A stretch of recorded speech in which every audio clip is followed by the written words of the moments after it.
Welcome to Branching Minds, MTSS 101. I'm Brittany Shurley, Instructional Design Manager for Professional Services.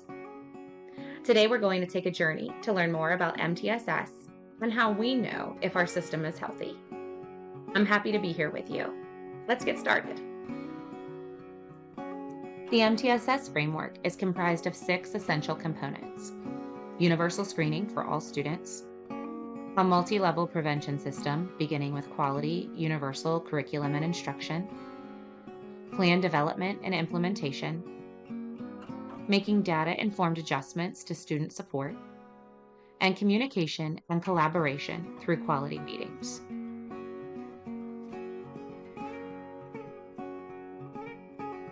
MTSS offers a framework for educators to engage in database decision-making related to program improvement, high-quality instruction and intervention, social and emotional learning, and positive behavioral supports necessary to ensure positive outcomes for districts, schools, teachers, and students. Traditionally, the MTSS problem-solving model includes 4 steps. Problem identification. Who and what are we concerned about? Problem analysis. Why do we think the problem is occurring? Plan implementation. What can we do about it? And plan evaluation. Was our support successful? I've wanted to be an educator for just about as long as I can remember. I spent my first 5 years teaching at a Title I school, where I was learning, growing, and teaching at the same time. I taught almost every subject, 6th, 7th, and 8th grade. Students were moved into my room when they were struggling academically or behaviorally, but I wasn't trained how to pinpoint exactly what they needed. This is when I first learned about MTSS. Making data-informed adjustments to student support includes applying the problem-solving protocol to analyze student response to instruction and intervention, and make decisions about adjusting that support. Data from valid and reliable screening and progress monitoring helps teams determine who gets what, when. Data informs decisions to increase or decrease levels of support through the multi-tiered continuum. A comprehensive assessment protocol helps teams make decisions about students' progress in all academic content areas. These are instructionally relevant, valid, and reliable assessments that are critical for providing proactive and reactive support.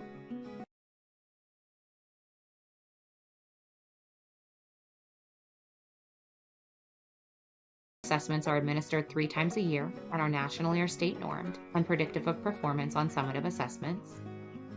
Diagnostic assessments. These are skill-based assessments that provide deeper insight into a student's particular skill deficit. Progress monitoring assessments or tools. These are given to students receiving intervention and support. These should come from curriculum-based measures because they provide reliable and valid measure of a student's growth in a particular skill area. Benchmark assessments. These are standards-driven assessments that measure student performance periodically throughout the year. And curriculum-embedded assessments. These encompass both formative and standards-driven assessments that occur ongoing throughout the learning. In my early days of teaching, I learned about tiered supports and students moving in and out of needing different instruction and intervention at different times and for different subjects. We also learned about strategies to improve our Tier 1 or our everyday instruction, standards-driven instruction. Looking at research and understanding its impact, I saw how this could revolutionize my experience as a teacher. Since almost my whole class was identified as needing targeted or intensive supports, I knew that this was the way to improve my instruction overall and meet my students' needs. I was energized. A 3-tiered service delivery system is necessary to efficiently and effectively support all children, not just those who struggle in school. The 3-tiered system of service delivery is crucial in the attempt to ensure that all students achieve at high levels and that all students achieve college and career readiness. At Tier 1, all students receive scientific, research-based core instruction, implemented with integrity and emphasizing grade-level standards and school-wide behavioral expectations. Instruction at Tier 1 should be explicit, differentiated, and include flexible grouping and active student engagement. High-quality instruction is essential to ensure that 80% of our students' needs are met without needing additional targeted or intensive interventions beyond Tier 1 instruction. Within a Tier 2 level of need, students have been identified as being at risk academically, socially, emotionally, or behaviorally through universal screeners. They are provided with scientific, research-based interventions in addition to their core instruction.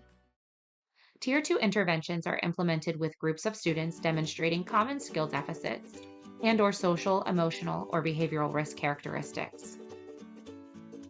Students who have not demonstrated progress with targeted group interventions at a Tier 2 level of support require more time and more intensive interventions.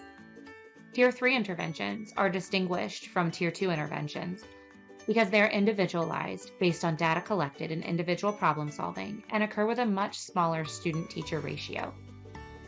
Tier 3 intervention plans also include strategies for maximizing student outcomes during core instruction on Tier 1, as well as supports to use at home or within the community. A few years into my MTSS learning journey, I was armed with resources and strategies. I created a positive behavior support system, used differentiated activities and assessments, and spent the most time on standards-driven instruction that I ever have in my career. I started to attend collaborative planning meetings with my colleagues to identify what supports were working with them and what supports were working with me to help our students master grade level standards and problem solve together so that the decisions and questions don't just rest on one person's shoulders. Teachers spend a great deal of time and effort discussing student needs, creating plans, provided differentiating support, and documenting the work. However, without the right intervention plan, the work becomes a documentation process instead of the intended problem-solving practice. In MTSS, an effective intervention should be targeted, research-based, and chosen based on the alignment with your standards-driven instruction. It should be specific for the individuals in your small group. This intervention should be coupled with an intervention plan, which accounts for both a SMART goal that is based on progress monitoring assessments. In 2020, alongside the same trainer that taught me about MTSS 10 years before, I had the opportunity to coach 35 of our schools to earn Model PBIS Resiliency School Awards. Based on our data, it was clear that MTSS was having a systemic, positive impact on our school climate. We continue to guide our practices and processes with a set of principles that demonstrated our commitment to MTSS problem solving, leadership, and educator competency. Quality implementation of MTSS is associated with the increased likelihood of instruction and interventions leading to successful student outcomes. Districts that engage in self-assessments at least annually are able to assess their level of adoption and success within their MTSS.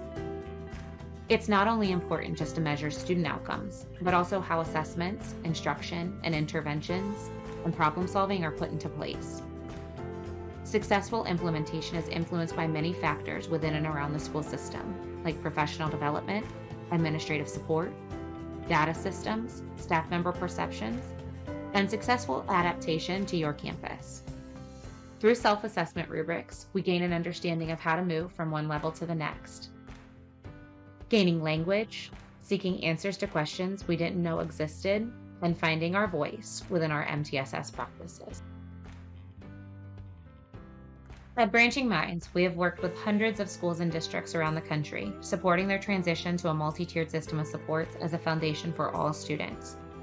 Engaging in a multi-tiered system of supports does not have to be overwhelming or daunting, although we understand that MTSS can feel challenging at times. Take small steps, set measurable goals, and develop your culture of collaboration and continuous improvement.